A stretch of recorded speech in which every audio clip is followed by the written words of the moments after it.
안녕하세요. 저는 새롭게 시작한 일상에 요즘 하루하루를 감사하며 행복하게 지내고 있는 30대 남성입니다. 새롭게 인생을 시작한다는 제 말에 어떤 사연이라도 있나 궁금하시겠죠?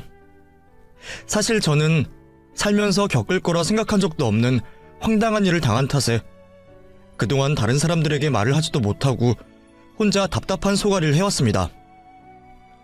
좋은 일이 아니다 보니 더 조심스러웠고 한 발치 멀리서 보는 남들이야 훈수 두는 게 쉬우니 혹여 제 욕이라도 할까 싶어 주변에 말한 적 없었네요. 그러다 지금에서야 저를 이해해주는 사람을 만나 그 과거를 한낱 에피소드 취급하며 욕도 하고 웃기도 하지만 혼자 생각하다 보면 지금도 그때 일이 아찔하기만 하네요. 혹시나 세상에 나와 비슷한 일을 겪은 사람들이 있지 않을까 싶은 마음에 알아보다가 이 채널을 알게 되었습니다. 저도 들어보니 저처럼 다들 말 못할 사연에 벙어리 냉가슴 앓는 분들이 많으신 듯 하던데 그래도 이곳에서는 저를 이해해주시는 분들이 계시지 않을까 싶어 이렇게 사연을 보내봅니다. 80년대생인 저는 부족하지 않은 집안의 외동아들로 태어나 이사 없이 한 동네에서 쭉 자라왔습니다. 같은 지역에서 초중고등학교를 보내고 자라온 저는 20살이 되어 대학에 입학해서야 처음으로 제가 살던 지역을 벗어나게 되었습니다. 그렇게 3년간의 입시지옥을 끝내고 처음으로 부모님의 감시에서 해방된 저는 처음 하는 자취와 대학 생활에 굉장히 큰 기대를 했습니다. 그때도 청년 실업이다 취직난이다 하면서 대학 들어가기 전부터 졸업 후를 걱정해야 하는 분위기였지만 당시 꿈에 부풀어 있던 신입생이었던 저에게는 그리 와닿지 않는 먼 미래 이야기 같았습니다. 그래서 학생 신분에 월세며 생활비까지 부모님에게 타다 쓰는 상황에서도 처음 맛보는 자유에 눈이 멀어 돈과 시간 아까운 줄 모르고 제가 군대를 가기 전까지 1년 내내 놀러 다니기만 바빴습니다. 그렇게 정신없이 놀면서 지내다 보니 저도 어느새 군대를 갈 나이가 되었고 저는 또 군대에서 2년 가까운 시간을 보내게 되었습니다. 그 뒤로 다시 학교로 복학을 하게 된 저는 조금 철이 들었는지 그제서야 학교 생활에 충실해볼 생각을 하게 되었습니다. 사람 좋아하던 저는 복학을 하면서 과 부대표와 동아리의 부대표를 맡으며 감투를 쓰게 되었고 동시에 선배라는 책임감을 느꼈는지 저처럼 멋모르고 어울려 다니는 후배들을 잘 챙기려 노력했습니다. 그 당시 신입생이던 제 아내 혜민이도 당시에 제가 챙겨주던 후배 중 하나였어요. 과 부대표였던 저는 다른 친구들보다 겉도는 후배들을 더 챙기려 애를 썼는데 혜민이는 그 중에서도 정도가 더 심했습니다. 보통 아무리 내성적이라고 해도 처음에는 낯을 가리다 3, 3, 5 자기와 맞는 친구나 그룹을 짝지어서 단체 생활을 하는 편인데 벌써 개강한 지 몇 개월이 지나도록 혜민이는 혼자였습니다. 혹시나 따돌림을 당하거나 어려움이 있나 싶어 다른 후배들에게 물어도 혜민이는 친구들 도움은 거부한 채 웬만해선 뭐든 혼자 하려고 한다는 겁니다. 무슨 사정이 있는지 그냥 사람들과 어울리는 게 낯선 건지 몰랐던 저는 과 부대표라는 책임감에 괜한 오지랖을 부렸죠. 너 혜민이 맞지? 우리 세터에서 봤었는데? 나 2학년 이상엽이라고 해. 우리 다음 있을 과총회 일손이 부족해서 그런데 혹시 괜찮으면 혜민이 네가 좀 도와줄 수 있을까? 총회일 하다 보면 아는 사람도 많아지고 학교 생활에 도움도 많이 받고 꽤 괜찮아.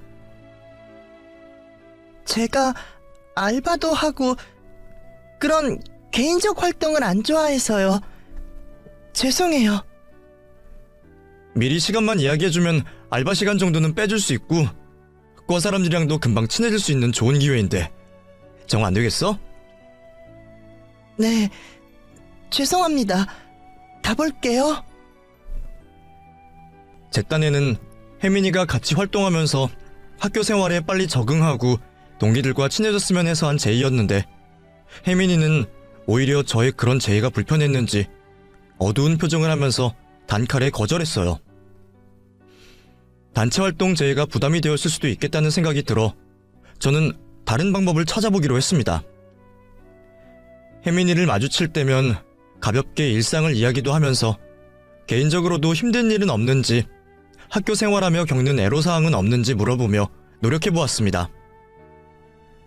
그런데 그때마다 혜민이는 항상 말없이 자리를 일어서거나 아예 무시를 했어요.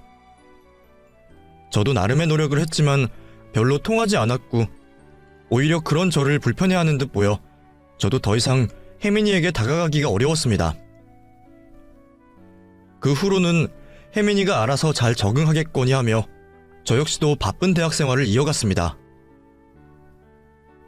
그렇게 시험과 자격증 준비에 동아리 활동까지 바쁘게 생활을 하던 저는 쉬는 시간에는 친구들과 어울려 당시에 유행하던 심리 테스트나 손금, 별자리, 타로카드 등을 하며 시간을 보냈는데 그때는 혜민이도 관심이 있는지 조용히 옆에 와서 동참하곤 했어요. 그걸 보니 좀 독특한 아이라 생각했지만 역시 우리와 같은 평범한 또래구나 싶었죠. 그래서 저는 혜민이를 위해 심리 테스트들을 준비해오기도 했고 덕분에 이전보다는 혜민이와 가까워질 수 있었던 것 같네요. 학기가 끝날 때쯤에는 혜민이도 어느새 과 사람들과 어울려가며 잘 지내는 듯 보였어요.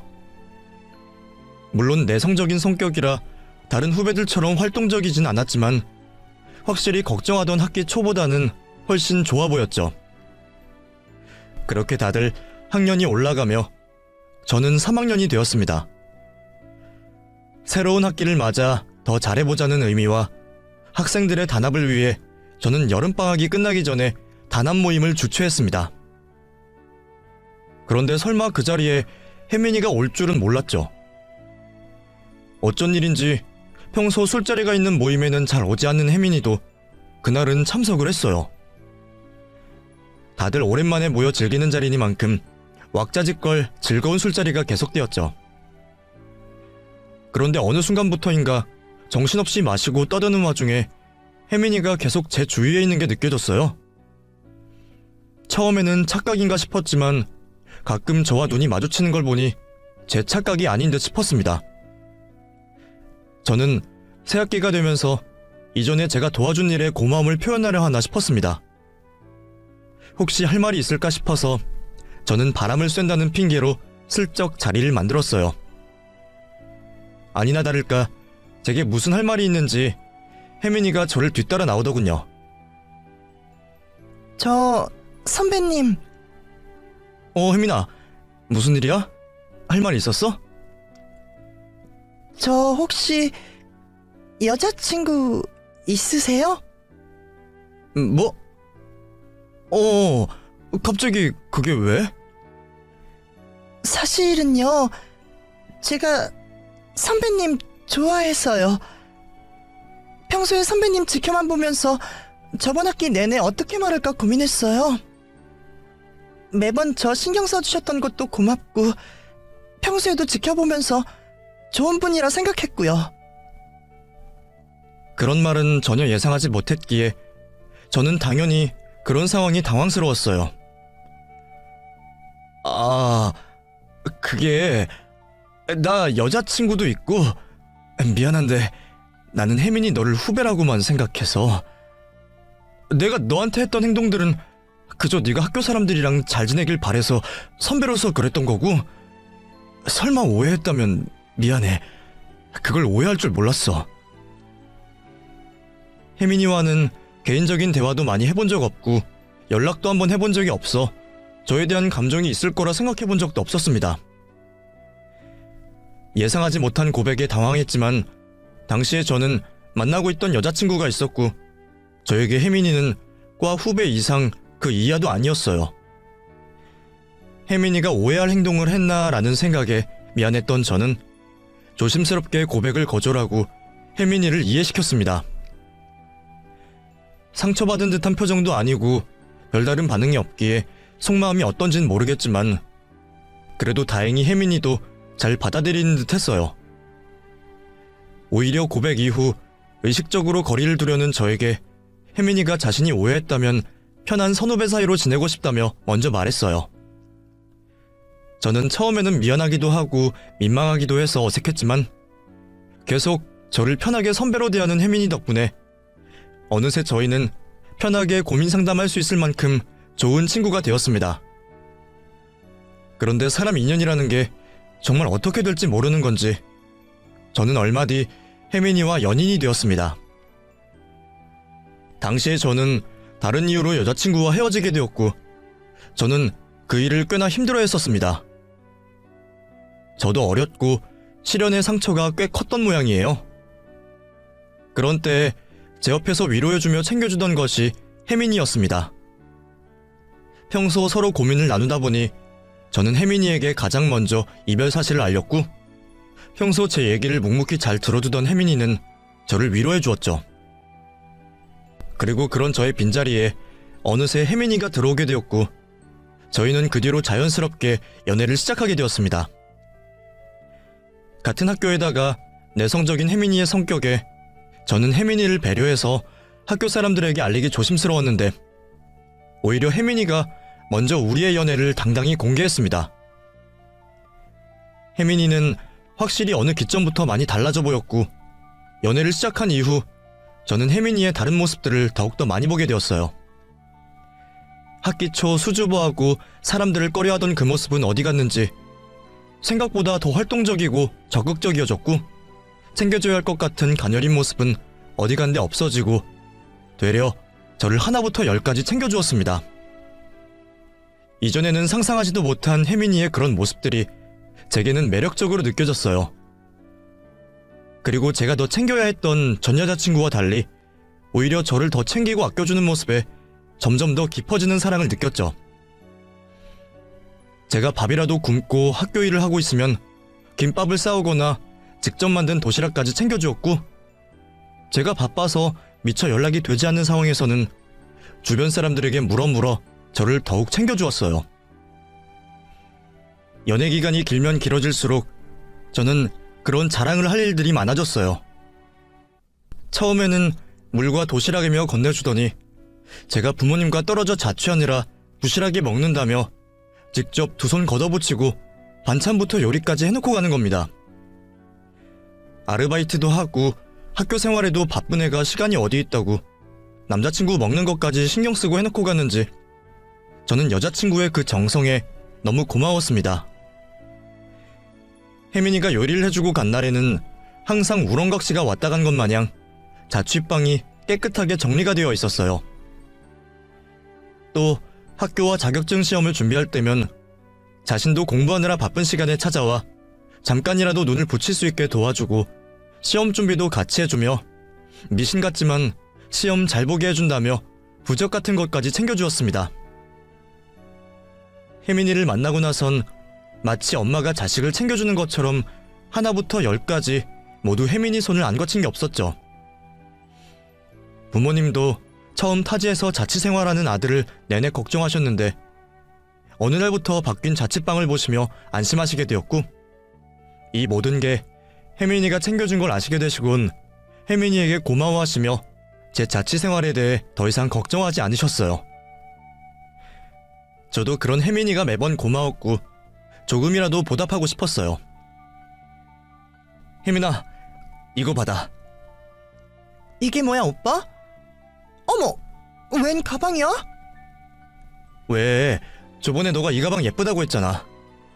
너희 집에 부모님도 계시는데 내가 집까지 찾아가서 똑같이 해줄 수 있는 것도 아니고 그냥 잘해주는 것만은 부족해서 선물을 준비해봤어.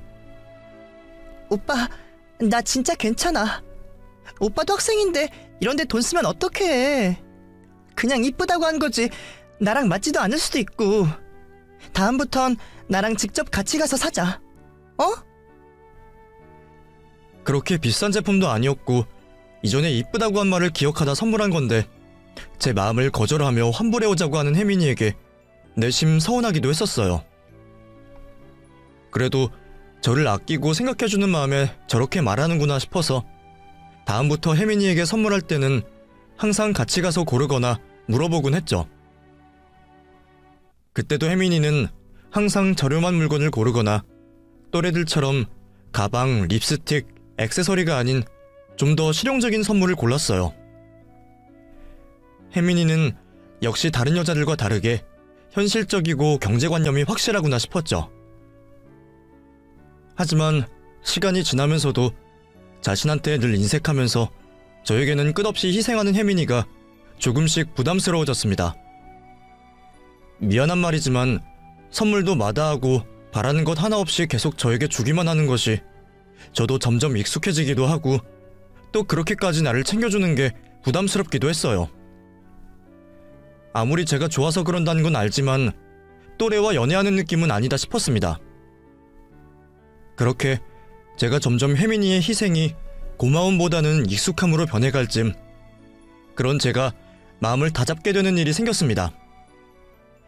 학년이 올라가면서 취업 준비를 해야 하는 혜민이는 아르바이트를 그만둘 수 없다는 이유로 제대로 준비를 하지 못하고 있었어요. 혜민아, 이제 너도 곧 4학년인데 다른 애들처럼 더 열심히 준비해야지. 그러니까 이제는 나 안 챙겨도 되고 아르바이트도 좀 줄이던가 해서 취업 준비에 더 집중해. 괜찮아. 나 걱정 안 해도 돼. 다 잘 되어가고 있어, 오빠. 아르바이트도 오빠 챙기는 것도 내가 꼭 해야 하는 일이고 나는 오빠랑 이렇게 있는 게 더 도움되고 좋아. 무슨 소리야. 너가 취업 안 되면 내가 무슨 면목으로 너랑 너희 부모님 얼굴을 봐. 전 그러면 아르바이트라도 좀 줄여. 데이트 비용이야 우리 둘 다 취업 준비한다고 시간도 없을 텐데 내가 부담해도 되고. 나한테도 너가 잘 돼야 부담이 덜해. 응? 혜민아. 저의 진지한 조언에도 혜민이는 무슨 사정인지 모두 다 괜찮다며 마치 그것들을 포기할 수 없는 것처럼 말했어요. 그래서 제가 억지로라도 데이트를 하는 장소도 학교 도서관으로 바꿔 취업 준비만 열심히 하게 만들었죠. 그러다 잠시 화장실을 가던 중 혜민이가 비상구에서 누군가와 통화하는 걸 엿듣게 되었어요. 통화 내용으로 들어보니 혜민이네 부모님이신 듯 했죠. 그때 짐작으로 부모님이 혜민이에게 생활비를 부탁하는 듯 했어요. 그제서야 저는 혜민이의 사정을 미처 몰라 미안한 마음이 들었습니다. 혜민아, 혹시 아르바이트 하는 거 집안 형편 때문인 거니? 어? 미안한데 나 아까 네가 부모님이랑 통화하는 거 들었어. 아, 그랬구나. 나한테 진작 말하지 그랬어. 나는 네가 용돈 벌려고 하는 줄 알았지. 그게 오빠 알면 부담스러울까봐. 그리고 생활하는데 힘든 것도 없고 해서 오빠까지 걱정시키고 싶지 않았어. 미안해. 내가 네 사정도 모르고 최소한 제대로 네 사정을 들어봤어야 했는데 말이야. 그동안 사정을 모르고 혜민이를 답답해한 저는 미안한 마음에 앞으로는 혜민이가 저를 챙겨준 만큼 제가 혜민이에게 도움이 되어야겠다고 생각했습니다. 그리고 익숙해지고 있던 혜민이의 내조를 앞으로는 진심으로 고마워하기로 했죠. 그 뒤로 졸업을 한 저는 무사히 취직을 할 수 있었고 그 뒤로 대학을 벗어나 사회생활을 시작하게 되었습니다. 정신없는 회사 생활 중에도 저는 혜민이의 취업을 도와주었고 혼자서도 뭐든 잘하던 혜민이는 제 걱정과는 달리 졸업을 하기 전에 미리 취업이 되었어요. 그렇게 둘 다 사회인으로 성장하여 자리를 잡아가던 중 변하지 않는 혜민이의 한결같은 모습에 저는 최대한 빨리 결혼하고 싶었어요. 그래서 적당한 때만을 기다렸고 혜민이 취업 1년차 때 저는 혜민이에게 프로포즈를 했습니다. 우리 둘 다 같은 마음으로 결혼을 생각했기에 혜민이도 기쁘게 프로포즈를 받아주었어요. 저희 부모님께선 혜민이가 어떤 아이인지 그동안 저에게 어떻게 해왔는지 잘 아시기에 그 누구보다 우리의 결정을 기뻐하셨고 혜민이 부모님께서도 다행히 저희 결혼을 반기시고 축하해 주셨습니다. 오히려 긴장한 제가 힘이 빠질 정도로 양가 상견례와 결혼 준비는 어려움 없이 잘 준비되어 갔죠. 물론 준비 과정에도 조그마한 에피소드는 있었습니다. 제가 프로포즈하며 준비했던 유명 브랜드의 반지를 혜민이가 끼고 다니지 않는 거예요. 혹시 잃어버리기라도 했나 싶어 물어보니 되려 잃어버리거나 스크래치라도 나면 어쩌냐며 아직 있지도 않은 딸에게 물려줄 생각에 자기는 아까워서 도저히 못 끼고 다니겠다고 이상한 고집을 피우는 겁니다. 그러면서 대신에 어디에서 구해온 은반지를 결혼반지라 생각하자고 했어요. 그때는 그런 모습이 귀엽기도 하고 아직까지도 자신한테 인색하구나 싶어 그런 혜민이의 말에 순순히 따랐죠. 그리고 다른 한 가지는 주례를 맡기는 분에 대한 의견차였습니다. 저는 기독교 집안이다 보니 당연하게도 교회 담임 목사님께 양해를 구해 교회에서 목사님께 주례를 부탁하고 결혼식을 올리려 했습니다. 결혼 준비를 하면서도 혜민이가 자꾸 비용을 아끼려고 하기도 했고 무교여도 교회나 성당에서 결혼들을 많이 하기도 하니까요. 저에게도 교회가 익숙한 공간이라 그렇게 하는 게 여러모로 좋을 거라 생각했어요. 하지만 제가 여자들의 마음을 너무 몰라줬는지 한 푼이라도 아끼던 혜민이는 웬일로 가격이 있는 강남의 예식장을 원했어요. 저야 예식장이 그리 중요한 건 아니었고 다른 곳에 아끼다 보니 예산도 남았기에 혜민이의 의견에 최대한 맞춰주려고 강남의 예식장을 예약했죠. 그런데 혜민이는 교회 예식뿐만 아니라 목사님의 주례까지 거부를 하더라고요. 오빠의 종교나 신앙생활을 인정할 수는 있는데 그렇다고 나는 모르는 사람인 목사님한테 주례를 맡기고 싶지 않아. 꼭 내가 다니는 교회 목사님이라 그런 건 아니야. 종교적인 색안경을 쓰지 않고 보더라도 정말 좋으신 분이셔. 봉사활동도 많이 하시고 내가 어릴 때부터 우리 가족에게 많은 도움을 주셨던 분이야. 내가 존경하는 분이기도 하고. 그래도 주례는 오빠와 나 우리 둘 모두에게 의미 있는 분이 했으면 해. 내 입장에서 생각해봐. 몇 번 얼굴을 뵙지도 못한 사람이 결혼에 대해 말해준다는 게 의미가 있겠어? 그러면서 혜민이는 장인어른에게 주례를 부탁하고 싶다며 제안을 했습니다. 제가 한참을 설득하려 해봐도 혜민이는 도저히 굽히지 않더군요. 오히려 다른 건 모두 양보해도 그것만큼은 안 된다는 말에 저도 어쩔 수 없었죠. 아버님에게 축하받고 싶다는 게 어떤가 싶었거든요. 그런 몇 가지의 이상한 고집만 빼면 나머지는 별 문제가 없었습니다. 오히려 너무 욕심이 없던 탓에 미안할 정도였습니다. 집을 구할 때도 제가 외아들이다 보니 부모님께서는 좀 통 크게 지원해 주신다 하셨어요. 그래서 서로 다니는 회사에서 가까운 곳으로 아파트를 알아보고 있었습니다. 이왕 내 집을 산다면 조금 무리를 해서라도 최근에 지어진 좋은 브랜드 아파트로 들어가려고 했어요. 보통 여자들도 그걸 더 선호한다고 듣기도 했고요. 물론 주변을 돌아다니며 보다 보니 신축 브랜드 아파트와 구축 아파트의 가격 차이가 제 예상보다 더 심하긴 했지만 그래도 우리가 새 출발할 우리의 집이라는 생각에 부모님 지원도 있겠다, 둘 다 안정적으로 벌겠다 싶어 저는 아내가 좋다고 하는 아파트에 들어가려고 했죠. 여자라면 제 아내도 당연히 브랜드 아파트를 좋아할 거라 생각했거든요. 근데 아내는 웬일인지 둘러본 집들 중에서 시설도 좋지 않고 더 저렴한 구축 아파트로 들어가겠다고 했어요. 아직은 젊은 우리가 부모님 도움을 받으면서까지 너무 무리하는 게 아니라면서 말이죠. 그건 말고도 예물이며 혼수며 알아서 알뜰살뜰 잘 준비하는 아내를 보며 전 이렇게 마음 깊고 똑똑한 아내랑 결혼하면서 겨우 주례 문제를 가지고 불평할 수 없다고 생각했습니다. 그렇게 서로 양보하고 이해한 탓인지 저희는 무사히 결혼식을 치를 수 있었습니다.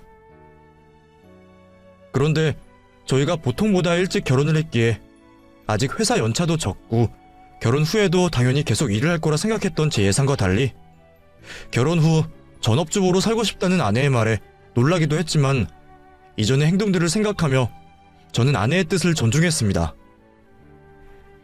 지금까지 저에게 해왔던 아내의 내조를 알기에 흔쾌히 승낙했습니다. 역시나 아내는 제가 기대한 내조를 넘어서 양가 부모님께도 극진히 정성을 다했어요. 지방에 계셔서 저도 자주 찾지 않는 시댁에 아내는 수시로 찾아가 마들도 해주지 못한 호강을 시켜주고 있었죠. 제게 무슨 복이 있는지 아내는 1년 내내 쉬는 시간이 없을 정도로 매일 아침부터 밤까지 열심히 제 내조를 하며 살뜰히 살림도 잘 꾸려갔고, 그러는 바쁜 와중에도 친정과 시댁에 제가 사위와 아들로서 미안할 정도로 신경을 써주었어요. 그런 저를 보면서 양가 부모님이며 친척 어르신, 친구들 모두 제가 아내 복도 많다며 남들의 부러움을 사곤 했습니다. 결혼 후에도 끝없이 받는 내조에 아내에게 고마웠던 저는 깜짝 이벤트를 준비했습니다. 아내 몰래 여행을 계획한 저는 아내가 푹 쉴 수 있게 일정 모두를 제가 계획했어요. 그렇게 이벤트 당일 드라이브나 하자며 자연스럽게 시작한 저는 공항에 도착하면서 아내에게 이벤트를 설명했죠. 당신이 나한테 해주는 게 너무 고마워서 내가 작은 선물을 준비했어. 당신 결혼 후에 오히려 더 바빴잖아. 그래서 내가 깜짝 이벤트로 여행 준비했어. 이번에는 내가 다 준비했으니까 아무 걱정하지 말고 우리 재미있게 놀고 푹 쉬고 오자. 당신은 신경 쓸 것 없어. 뭐? 여행을 간다고? 놀랐지? 많이 놀랐지? 미리 말 못해서 미안해. 아니, 그래도 말을 해야 내가 준비라도... 그러니까 지금 당장 간다는 거지?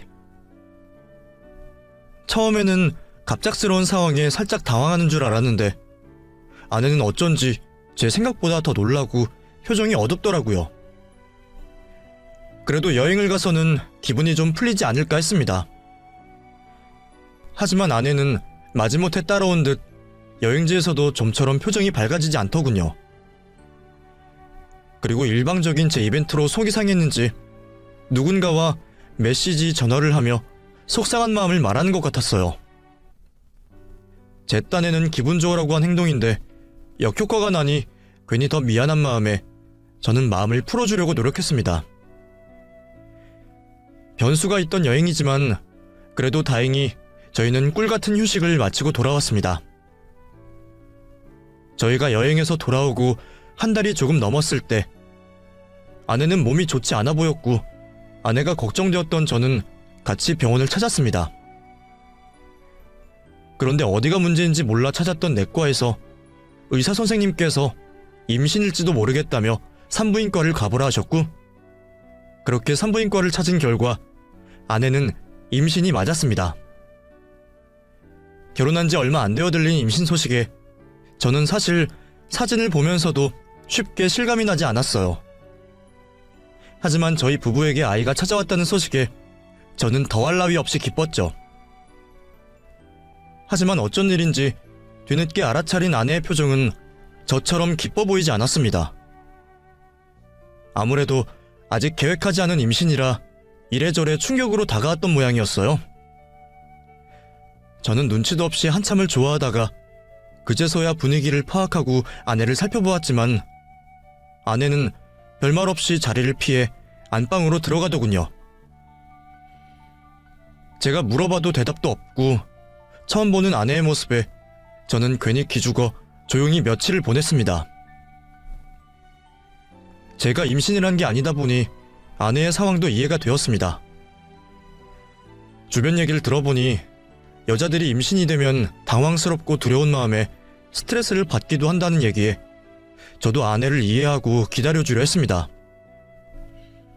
몸도 마음도 많이 놀랐을 것이고 첫 임신으로 아내가 힘들겠구나 싶어 최대한 맞춰주려고 했어요. 그래서 산모에게 좋다는 마사지도 배워서 해주고 갖은 선물과 애정 공세를 펼치며 아내의 기분을 풀어주기 위해 노력했습니다. 그리고 무엇보다도 앞으로 내가 아이와 아내의 곁을 지킬 거라며 따뜻한 위로를 전했죠. 다행히 저의 그런 노력이 도움이 되었는지 아내는 얼마 뒤 다시 이전의 아내의 모습으로 돌아왔습니다. 미안해 여보. 나도 처음에는 당황했는데 당신 뱃속에 우리 아기가 있다니까 마냥 기쁘더라고. 그래서 당신 생각을 미처 하지 못했어. 미안해. 아니야. 나야말로 너무 갑작스러워서 어떻게 받아들여야 하는지 판단이 안 되더라고. 아직 지금 때가 아닌데 싶었거든. 임신이라는 게 두렵기도 했고. 그런데 내가 너무 이기적으로 생각한 것 같아. 지금은 다 정리되고 괜찮아. 당신을 위해서라도 내가 더 잘해야지. 여보, 이제부터는 내가 당신을 더 잘 챙길게. 당신은 내 생각 말고 당신이랑 아이 생각만 해. 아니야. 찾아보니까 평소 하던 대로 하는 게 산모나 아이한테도 더 좋대. 괜찮아, 나. 그 후에도 아내는 첫 임신이 힘든지 종종 어두운 모습을 보이긴 했지만 여전히 저에게나 양가 집안에 대한 내조는 한결같았고, 저는 그런 고집을 꺾을 수 없어 제 나름대로의 최선을 다하며 임신한 아내를 돌보았습니다. 하지만 그런 저의 마음과 달리 저는 아내가 출산 예정일을 일주일 남겼을 때 회사 내부 문제로 어쩔 수 없이 출장을 가야만 하는 상황이 되었습니다. 그동안은 신혼의 예비 아빠라며 회사의 배려를 받아왔는데 그때는 차마 제가 빠질 수 없는 일이라 어쩔 수 없이 한 달간의 해외 출장을 떠나야만 했습니다. 그동안에도 제 상황을 고려해 주었던 회사 측에서도 어쩔 수 없는 상황에 상당히 미안한 눈치였어요. 결국 저는 아내에게 차마 떨어지지 않는 입을 겨우 떼어 회사 상황을 말했습니다. 아내는 오히려 저에게 괜히 회사에 밉보이지 말고 자신 걱정하지 말라며 오히려 저를 안심시켜 주었어요. 우리 이제 아이도 태어날 텐데 당신이 회사에 더 잘해야지. 나는 부모님도 계시고 출산 잘할 수 있어. 괜찮아. 그런 아내 덕에 저는 장모님께 아내를 부탁하며 차마 발이 떨어지지 않는 해외 출장을 떠나게 되었습니다. 하필 먼 곳으로 출장을 가는 바람에 한국과 시간이 맞지 않아 영상통화도 제대로 하지 못했어요. 그래도 혹여 출산이 임박한 아내에게 무슨 일이라도 생기지 않을까 하는 걱정에 제가 한국 시차에 맞추어 잠을 줄여 아내와의 짧은 통화를 이어갔죠. 그렇게 제가 아내의 곁에 없는 사이 아이는 세상의 빛을 보게 되었습니다. 그동안 10달을 오매불망 태어나기만 기다리던 아이가 세상 밖으로 나오는 모습을 영상으로 전달받아 보면서 저는 화면으로만 볼 수 있는 아이 사진을 제 눈에 좀 더 담아보려고 노트북을 들여다보며 얼마나 기쁘게 울었는지 몰라요. 하루라도 빨리 우리 아이를 보고 싶은 욕심에 매일 시간이 흐르기를 기다렸습니다. 그런데 시간이 왜 이렇게도 안 가는지 저는 하루 종일 아이 사진만 바라보고 미소 지으며 집으로 돌아가는 날이 오기만을 기다렸습니다. 귀국날이 되고 한국에 도착하자마자 공항을 뛰어나가 택시를 타고 집으로 향했습니다. 그동안 고생한 아내와 새로 태어난 아이를 1초라도 빨리 보고 싶었어요. 그렇게 서둘러 집으로 들어간 저는 조용한 집안의 분위기에 뭔가 이상함을 느꼈습니다. 분명 아내와 아기가 반겨줄 줄 알았는데 조용했어요. 혹여 아이가 자고 있을까 신발과 짐을 조심스럽게 놓고 안방으로 가려는데 거실 가운데 아내가 덩그러니 혼자 앉아 있었어요. 그리곤 저를 보며 뭐라고 중얼거리는 겁니다. 무슨 말인가 싶어 가까이 가보니 아이가 사라졌다고 말하는 거예요. 무슨 말이야? 아이가 사라졌다니. 어딜 갔는데? 장난치는 거지? 엄마가 주원이랑 잠깐 앞에 공기도 쓸 겸 나갔는데 화장실에 가려고 유모차에 넣어놨는데 그 잠깐 사이에 누가 애를 데려갔나 봐. 어떡해, 오빠. 아내가 잠시 눈을 붙인 사이 장모님이 아파트 앞 공원으로 아이와 산책을 갔고 갓난애를 유모차에 두고 화장실을 간 사이 누군가가 유모차에 있던 아이를 유괴했다는 말이었어요. 도무지 말이 되지 않는 상황에 저는 울고만 있는 아내를 진정시켜 장모님을 먼저 찾았습니다. 장모님은 어디 가셨어? 경찰서는 신고는 한 거야? 경찰은 뭐래? 경찰이 찾고 있어. 엄만 자기 때문이라고 찾아보겠다고 나갔고. 우리 애 어떻게 오빠? 제가 없는 사이에 어떻게 이런 일이 벌어지는지 저는 이해를 할 수도 없었고 그 상황을 받아들이기도 어려웠습니다. 그렇다고 울고 있는 아내와 아이를 찾아 나선 장모님을 탓할 수도 없었어요. 지금이라도 제가 나서서 당장 찾아봐야 했죠. 그런데 아내는 그런 저를 말렸습니다. 자기가 당장이라도 쓰러질 것 같다면서 자기 옆에 있어달라고 말이죠. 어차피 경찰이 찾고 있고 오빠가 나가봤자 아무 소용없어. 차라리 경찰서식 기다리자. 결국 당장에 아무런 행동을 할 수 없던 전 경찰과 장모님을 믿고 기다리기로 했습니다. 계속 소식을 기다렸지만 장모님은 전화를 받으시지 않으셨고 경찰에서도 전화가 오지 않았어요. 더 이상 마냥 기다릴 수 없었던 저는 그제서야 아내에게 신고한 경찰 부서가 어디냐며 물었죠. 장모님은 왜 전화를 안 받으셔? 안 되겠어.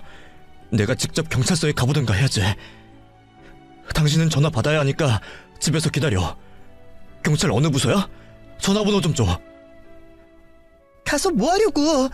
내가 신고도 했고 기다리면 전화 준다고 했어. 엄만 아직 아기 찾고 있겠지. 그냥 좀 기다려. 그동안 눈이라도 붙이라고. 당신 무슨 소리야? 제정신이야? 아이가 사라졌는데 뭐 하는 거야? 됐어. 그냥 내가 경찰서에 갔다 올게. 안 돼. 가지 말라고. 마음이 급했던 제가 아내의 말을 무시하고 경찰서로 가려는데 아내가 제 다리를 잡으면서 믿을 수 없는 경악할 진실을 말하기 시작했어요. 당신 때문이야. 그 아이를 찾으면 안 돼. 뭐? 당신 뭐라고 하는 거야? 그 아이는 잘못 태어났어. 그 아이 때문에 우리가 불행해질 거라고. 완벽한 우리가 그 아이 때문에 세상의 죄를 모두 껴안고 받을 거라고. 아내는 도통 이해할 수 없는 이야기만 내뱉었습니다. 그렇게 제가 알게 된 진실은 놀라웠어요. 고등학교 시절부터 이상한 종교에 빠졌던 아내는 선지자라는 그 단체의 교주말만을 믿고 살아왔던 겁니다. 애초에 관심이 없던 저에게 갑자기 접근한 이유도 우연히 학교 내에서 들은 저의 생시 때문이었습니다. 아내의 주장대로라면 저와 아내의 궁합은 하늘이 내려준 궁합이었고 그동안 저에게 했던 그 모든 행동들도 제 환심을 사기 위해 그리고 종교적인 행위로 벌였던 일종의 주술 행위였던 겁니다. 결혼 후에도 여전히 지시대로 행동하던 도중 예상하지 못한 갑작스러운 여행으로 임신을 하게 되었고 그로 인해 어떤 이유에서인지 아이가 저희와 궁합이 맞지 않고 불행을 이끌어온다 했다는 겁니다. 갑작스러운 임신 소식에 당황한 줄만 알았던 것은 모두 그 때문이었고 그렇게 계속 아이를 어찌해야 할지 고민을 거듭하던 아내는 때마침 제가 해외 출장을 가게 되는 바람에 계획을 준비할 수 있었던 겁니다. 태어난 아이를 저와 저희 부모님께 보여주고 안심시킨 후 제가 돌아오기 전 우리 아이를 어딘가에 버리고 온 것이었어요. 지금 대체 이게 무슨 얘기야? 어떻게 나를 이렇게 속였어? 그러면 이 일은 이렇게 금방 들통나지 않을 줄 알았어? 아이는 금방 다시 만들면 돼. 오빠 나 사랑하잖아. 나밖에 없다며. 나 위해서는 죽을 수도 있다고 했잖아. 근데 그깟 아이가 뭐라고 우리한테 안 좋은데 그걸 포기 못해? 미친 여자처럼 횡설수설 떠드는 아내의 얘기를 다 듣게 된 저는 그 이야기를 듣자마자 경찰서로 달려가 사실을 말하고 수사를 요청했습니다. 믿기질 않는 사실에 경찰들도 반신반의하며 아내를 취조했고 이미 모든 것을 포기한 듯 정신을 놓고 있는 아내는 저에게 말한 것처럼 경찰들 앞에서 모든 사실을 얘기했어요. 수사 중 아내에게 들은 놀라운 이야기는 더 있었습니다. 아내는 저를 챙겨준다는 핑계로 자취방을 수시로 방문해 저 모르게 종교적인 주술과 부적을 방 안과 가구 이불 등에 붙여놓았어요. 시험기간 응원차 주었다고 생각한 부적도 그곳에서 받아온 것이었고, 또 생활고로 인해서 아르바이트를 한 게 아니라 종교 활동비 마련을 위해 그랬던 겁니다. 그제서야 아내가 했던 행동들의 조각이 맞춰지기 시작했어요. 결혼 프로포즈로 준 반지는 이미 현금화해서 그곳에 바쳤고, 집을 구할 때 저렴한 아파트를 고른 것도 그 단체에서 말하는 풍수지리 때문에 그곳을 선택한 것이었죠. 교회에서 결혼식을 거부하는 모습과 담임 목사님의 주례는 절대로 안 된다고 했던 아내의 모습, 항상 저의 속옷 색상을 직접 골라주던 이유, 부모님께는 비싼 선물 부담스럽다며 은연중에 생활비 명목으로 현금 선물을 유도한 것까지 모두 이유가 있는 일이었습니다.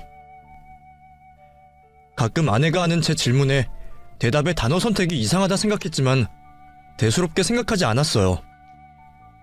하지만 그것마저도 모두 다 종교와 관련 지어보면 정확한 대답이었죠. 이후에 제가 겪은 모든 것을 그 종교단체와 대입해보니 깨달은 건 결국 전 아내가 아닌 그 종교와 살았다는 겁니다. 알고 보니 제가 장인어른과 장모님이라 생각한 사람들은 모두 그 단체의 사람들이었어요. 아내의 진짜 부모님은 딸이 결혼한지도 모르고 계셨습니다. 그렇게 몇 년 동안 저와 제 주변인 모두 속고 있었어요. 그 단체는 서로의 가족을 모두 끊어놓고 그런 식으로 사람을 이용하는 모양이었습니다. 장인장모라 생각했던 사람들이 아내를 이용해 저를 포섭하고 금전적으로 갈취해왔다는 생각에 저는 온몸에 소름이 끼쳤습니다. 결국 그동안의 진실을 알게 된 저와 가족들은 하루빨리 아내와의 관계를 끊어내고 아이를 되찾을 노력을 하게 되었습니다. 그동안 나를 기만한 아내에게 혼인 취소 소송을 하였습니다. 이걸 다행이라고 해야 하는지 모르겠지만 사건이 워낙 심각해서 그런지 저의 요청이 받아들여져 저는 혼인 취소가 되어 아내와의 관계를 깨끗이 정리할 수 있게 되었습니다. 그리고 영아 유기와 사기죄 혐의로 수사받던 아내와 그 사람들 모두 재판을 받아서 그 결과 실형을 살게 되었습니다. 종교단체와는 범죄 혐의가 성립되지 않아 저와 제 친구들이 몰려가 포섭된 사람들을 한 명이라도 구하기 위해 소동을 피웠습니다. 아마 지금도 어딘가에서 활동은 하겠지만 저희가 피운 난리통과 진실이 담긴 유인물이 효과가 있었으리라 믿어요. 그리고 무엇보다 다행인 것은 제 아이를 무사히 찾을 수 있었다는 것이었어요. 다행히 아이를 해하지는 않았는지 경찰 수사 끝에 베이비박스에 버려졌던 아이를 무사한 모습으로 찾을 수 있었죠. 그동안 시설에서 잘 보호받고 있던 아이는 참 예쁘고 소중했습니다. 그렇게 저는 뒤늦게서야 보게 된 내 아이를 안고 하염없이 울기만 했습니다. 따뜻한 부모 품에 있어야 할 아이에게 너무 미안했습니다. 그리고 다시는 내 아이와 떨어지지 않겠다고 결심했죠. 물론 시간이 흘러 그 일도 점점 잊혀져 가고 지금은 저도 아픔을 딛고 제 과거를 보듬어주며 제 아이를 자신의 아이처럼 사랑해주는 사람을 만나 다시 결혼을 하게 되었습니다. 그래도 저는 아직도 누군가가 우리 가족에게 찾아오진 않을까 걱정이 되기도 합니다. 하지만 제 옆에 있는 그 사람이 있어 안심이 돼요. 그 일은 쉽게 잊혀지지 않기에 저희는 한국을 떠나 해외로 이민을 가려고 준비 중에 있어요. 낯선 그곳에서라도 완전히 새 출발을 하고 싶어서 말입니다. 비록 제 이야기에 많은 교훈은 없을 수도 있으나 여러분들도 일상을 지내시면서 주위를 둘러보시면서 경계를 하시면 좋겠습니다. 곰곰이 들여다보면 분명 맞지 않는 것들이 보이실 거예요. 지금까지 이야기를 들어주셔서 감사합니다.